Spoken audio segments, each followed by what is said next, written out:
join us today for the conclusion of our three-part lecture series, Business Matters, Strategies and Solutions for the Successful Design Professional. We conclude this morning with our program entitled Living Green, Sustaining Business with Sustainable Design Practices. Welcome. My name is Jeff Sampson, Vice President of Marketing for LA Mark Design Center. Susan McFadden is co-founder and Chief Executive Officer of McFadden Bray Publishing Corporation and Editor-in-Chief of California Homes. It's now my pleasure to introduce our friend, Susan McFadden. It is always a pleasure to be here at the LA Mart Design Center. And on behalf of the LA Mart and California Homes Magazine, I would like to again welcome all of you here this morning and to welcome our esteemed panel who will be speaking on Living Green, Sustaining Business with Sustainable Design Practices.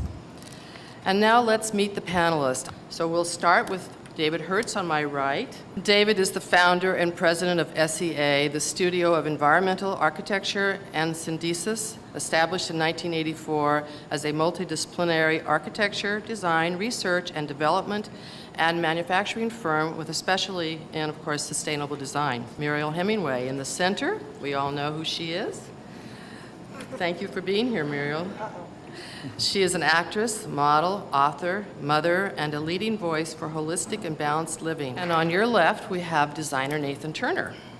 Nathan's work has been featured in major national and regional publications, including Domino, Vogue Living, Elle Decor, House Beautiful, Food and Wine, and C Magazine.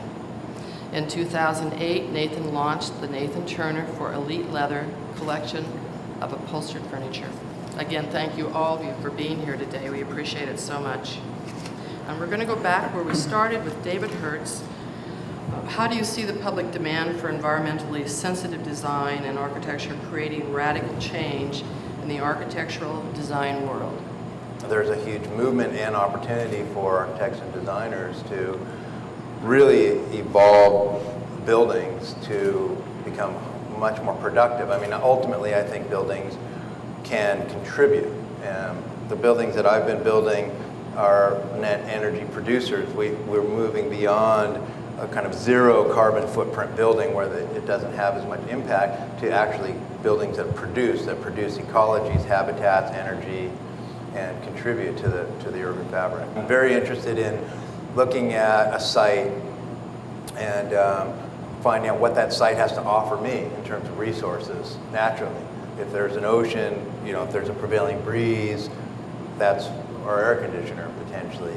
We can situate the house such a way that we're aware of the path of sun and use passive solar as well as active solar strategy. So I think that once you create a building like that that is aware of its world outside of just the interior, then it also makes a much more dynamic living space because you don't lose your connection to the path of sun, to the moon at night, and to natural ventilation. And so you become reconnected with the natural world.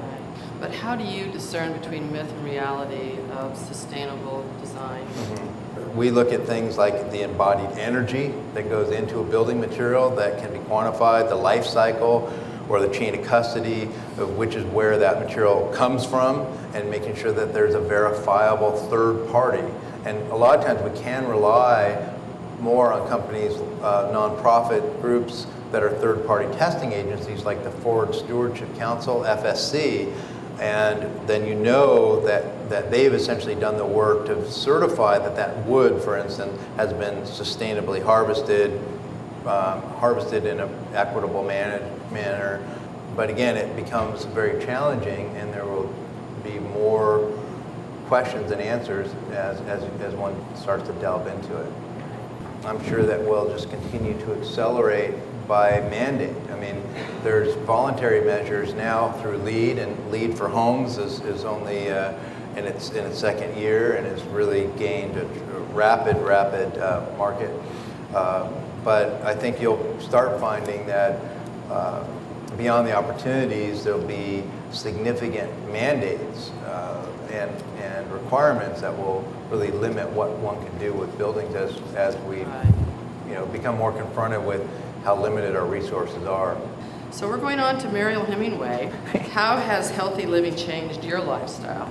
David speaks about the environment and how we can build and create sacred space in the world, in the actual environment that has the least amount of effect on nature. And like he said, you know, any kind of building or anything is actually contrary to nature's desire, or it's not natural for us to go in and bulldoze things, no matter how we think we're doing it without a carbon footprint.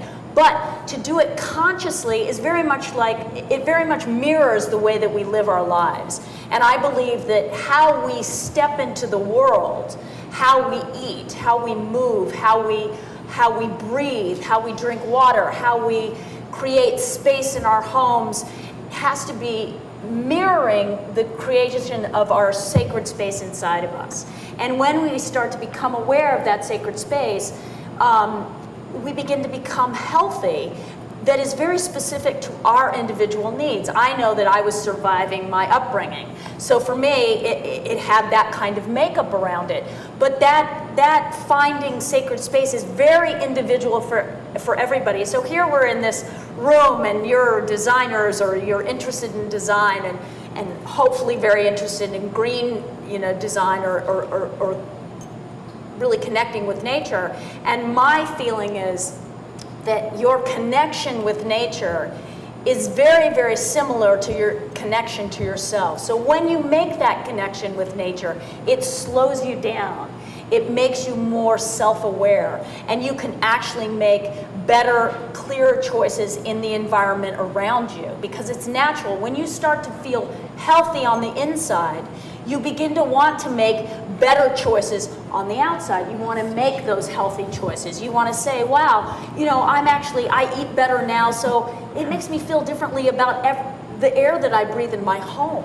It makes me feel different about the impact that I'm having on the environment on the outside. So there's many different levels of finding health within you.